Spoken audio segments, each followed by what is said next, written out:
Hello and welcome to Wednesday's Wellness Tip. I'm Julie Crane and thank you for joining me today. So today we're going to be heading into part 2 of our series Nutrition 101.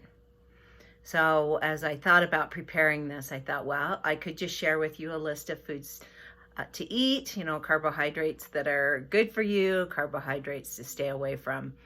But then I realized that I found for myself that the more I understand something, the more likely I am to make better choices. And in this case, make better food and nutritional choices. So maybe you're like that you'll find that as you start to learn more about nutrition, that it will be easier for you to make better choices.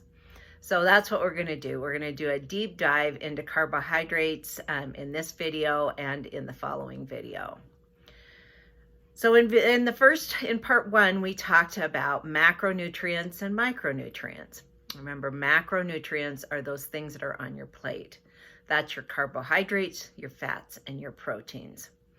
So carbohydrates are something that you probably eat every day. It's things like fruits, vegetables, and grains. They're the hamburger bun that you probably had for lunch with your hamburger. Carbohydrates is that soda pop that you may have chose to drink with your hamburger. It could be the apple that you had for your snack, the rice and tortilla that you had for dinner. All of those are carbohydrates, plus there are many, many more. But have you ever wondered why carbohydrates seem to be one of the most controversial topics in the nutritional fields right now? I found it really confusing, and that's what got me looking into more. Because you hear some that believe that fewer carbohydrates or almost eliminating carbohydrates is the best way to optimal health, while others say that you should be on a higher carb diet, and still others insist that moderation is the way to go. So hopefully as we go through this series, it will clear up some of the confusion and you'll be in a place where you can make the best decision for your health. So carbohydrates are defined as foods that's made up of sugars, starches, or cellulose, which is fiber. They basically come in 2 categories. They're described as either simple or complex carbohydrates. Now, simple carbohydrates are broken down quickly by the body and used for energy.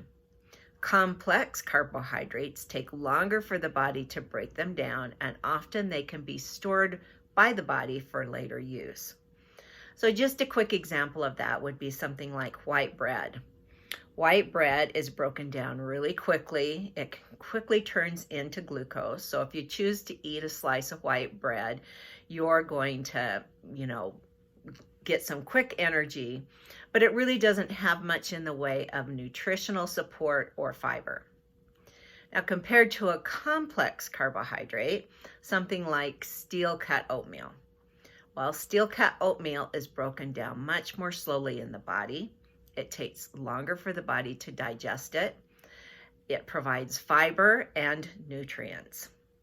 So to understand how does something become a simple carbohydrate or a complex carbohydrate, let's look at the basic structure and how carbohydrates perform in the body.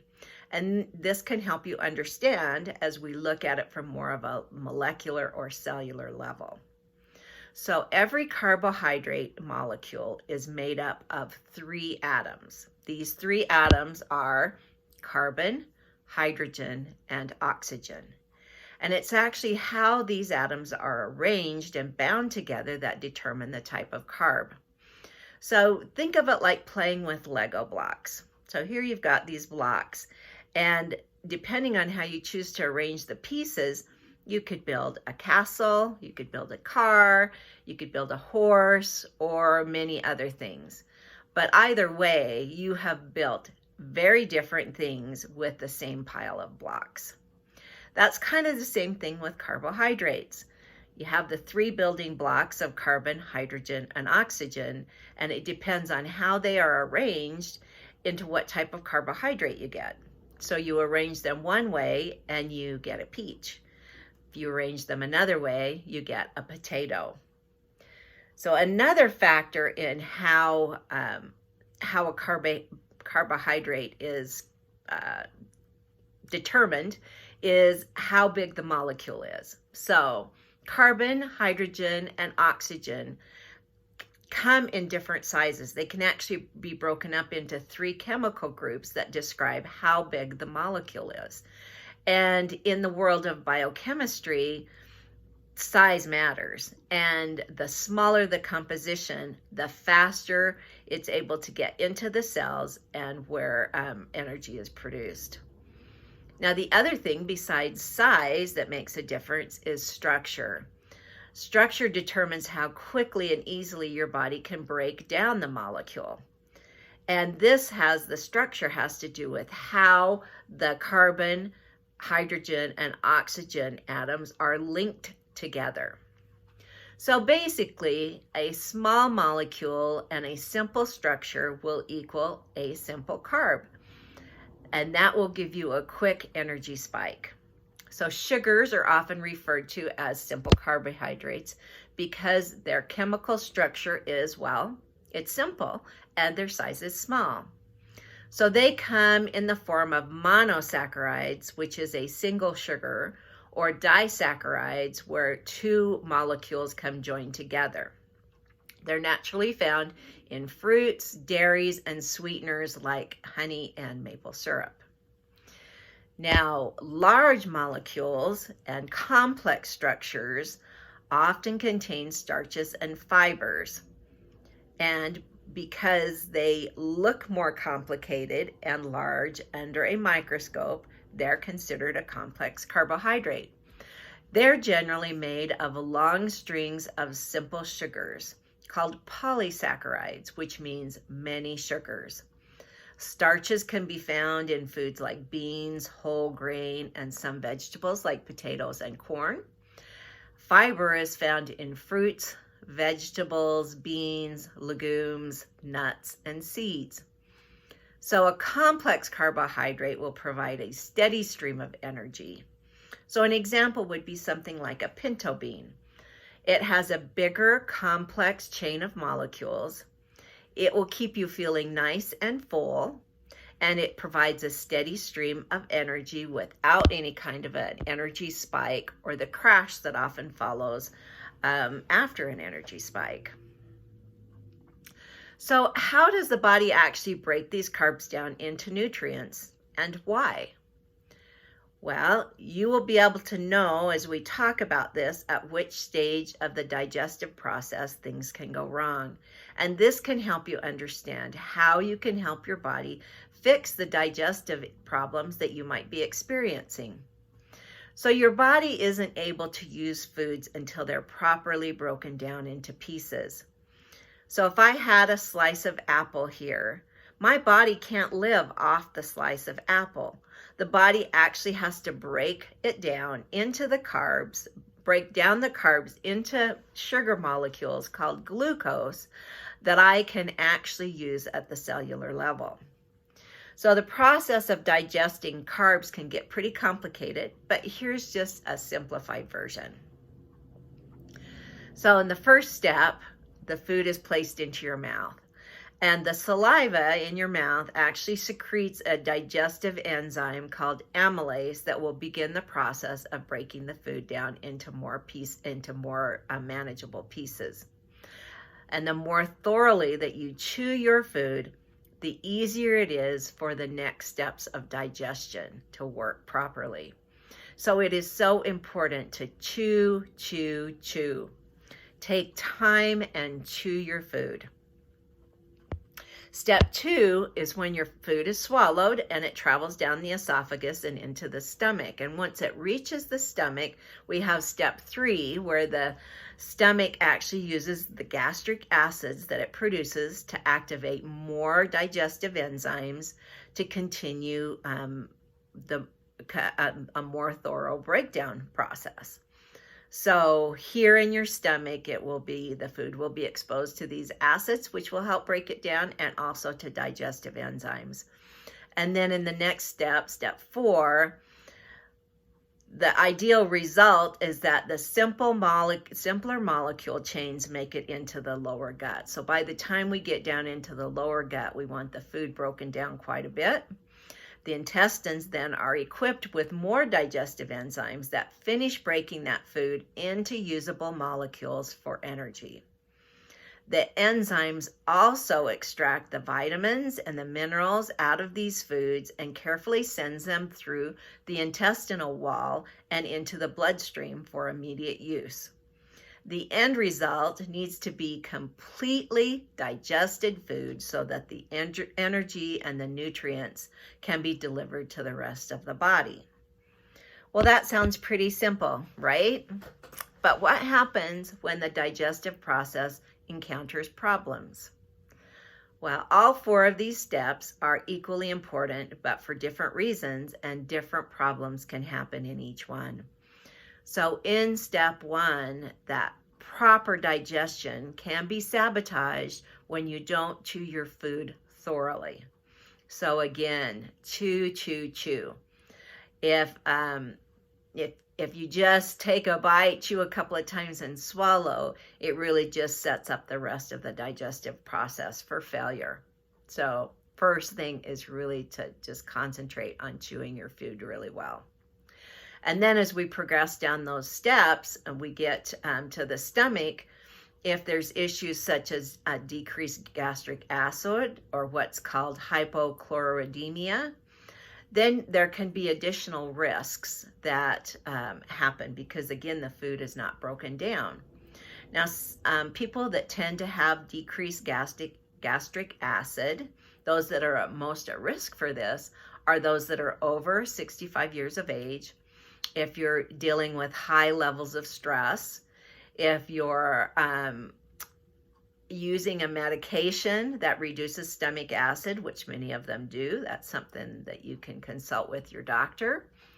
If you're having a vitamin deficiency issue, if you have an infection that's caused by H. pylori, or if you have a history of stomach surgery, that can really affect your ability for your digestive system to work properly.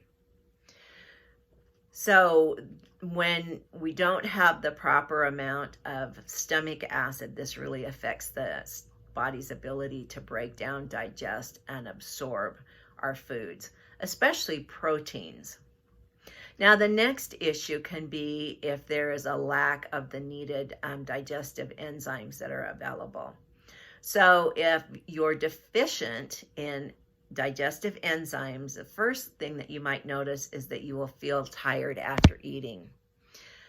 When you get tired after eating, this typically means that the digestive system is lacking the enzymes. And what will happen when you're deficient in enzymes is that the enzymes are, it's like your body will start gathering up enzymes from other parts of your body to aid in digestion as the food that you just ate moves into the intestine where most of the digestion takes place. So these stolen enzymes actually mean other important processes that should be going on in your body are all of a sudden brought to a complete halt until after that all that food is properly digested. So that can be several hours. And this is because once you eat the food, the process of turning the food into the fuel that your body needs will take precedence over other processes. And so the result is that you're going to feel exhausted and fatigued after you eat. Now, another issue is that when you don't properly digest things, then there can be some of those larger, more complex chains can still be present as it goes through the gut. So again, if you're enzyme deficient and they're not getting broken down, then larger pieces are going through your body. And when this happens, the body is going to send water to the stomach in a last attempt to break the food down. So it'll send water into the stomach and into the intestine. And you know that this is happening when you experience bloating. So the rest of the digestive system will do its best to pick up the slack, but it only has so many resources at its disposal. So when the body's unable to properly digest carbohydrates, you're going to experience bloating and cramping, and this is from all the water that's come into the large intestine. You're going to feel gassy from the bacteria in your gut giving off methane due to having to work overtime to process this food. You're going to experience the fatigue after eating, and you may experience diarrhea and dehydration due to the body trying to expel the water and undigested food, which can often lead to constipation. So you may have this diarrhea constipation cycle that you experience. So let's just use milk as an example. So milk is mainly a carbohydrate, although it does contain proteins and fats mixed in, but we're just going to kind of concentrate on the carbohydrate aspect of it. So in step 1, the milk goes into your mouth, and the milk carbs quickly get that amylase enzyme bath in the mouth, and they start getting broken down into smaller chains called disaccharides, like lactose. Lactose is a disaccharide. But lactose is not yet small enough for the body to actually use. So then what happens is the milk travels on down and gets into the stomach. Now the stomach will use more the stomach acids and the digestive enzymes there. But because milk is typically pasteurized, one of its own key digestive enzymes called lactase isn't present. So raw milk actually contains lactase and other enzymes within the milk. But unfortunately, when it's pasteurized or heated, it kills all of these enzymes and the lactase. So the human body doesn't have any lactase available anywhere in the body until it reaches the small intestine. So lactase is not available in the large intestine or in the stomach. So if you lack stomach acid and enzymes enough to break the milk down as needed, you're going to experience digestive discomforts like nausea, coughing, upset stomach, gas, bloating, and allergy problems. And this is really the root of lactose intolerance. And this is why some people just don't feel great for a while after they drink milk, is because that it has to get down to that small intestine where that lactase is present in order to continue to break the milk down. So if you don't have enough digestive enzymes in the stomach and the large intestine, you're going to feel awful until it hits that small intestine and the lactase is present, and then it will go ahead and further break it down. But there are others who can't digest it at all because their small intestines no longer have any lactase enzymes. And so these people can't tolerate milk at all. So with lactate finally present, like I said, then the milk can be thoroughly broken down into the molecular structures called galactose and glucose. And these are the forms that the body can use. However, if your stomach wasn't able to break down the milk, then water may have already been called in, to flush it out, and you'll find yourself in dire need of a run to the bathroom. So a couple of products I just want to talk about that can help with these. One is raw, unfiltered apple cider vinegar. Now, I know there's people that believe that this can really help when you have decreased stomach acid. I'm going to do a little bit more research, so I'm not ready to necessarily recommend that. But betaine hydrochloride is another thing that people take to help with the stomach acid issue. But again, let me do a little research on that. So I'm not really ready to recommend and say this is the right thing to do. The one thing that I can recommend to you is to stop taking antacids, because antacids actually stop the digestive process. You need the acids in there in order to be able to break down that food. So you don't want to stop the acids. The acids are there to protect the gut from the bad bacteria. So instead, what I would recommend that you try is a product like this. This is called DIGESTION, and I believe that this is the world's best digestive enzyme. I have tried a lot of them because of my own issues, and this is the very best one I found. This contains aloe vera leaf, it contains probiotics, and it also contains a plant-based enzyme blend. Now, all the enzymes that your body needs to turn food into usable fuel, like protease, and to break down proteins into peptides, this is included in here. This includes many enzymes that are not found in other products, and I can testify to that. And it helps with digesting gluten. It has lactase for dairy and peptidase, which converts protein peptides into amino acids. So I can definitely recommend this product. I will put a link to it with a discount code if you choose to try this. But if you're having any kind of digestive issues, this is the best product. So anyway, next week we're going to go into why carbs are needed. I mean, why is it important that we do eat carbs, or is it important that we do eat carbs? And are there body functions that actually require the carbohydrates? So we're going to continue our deep dive next week. So I just hope that you have a wonderful week, and let's look for better nutrition, better health, and better vitality. Have a great day. Bye.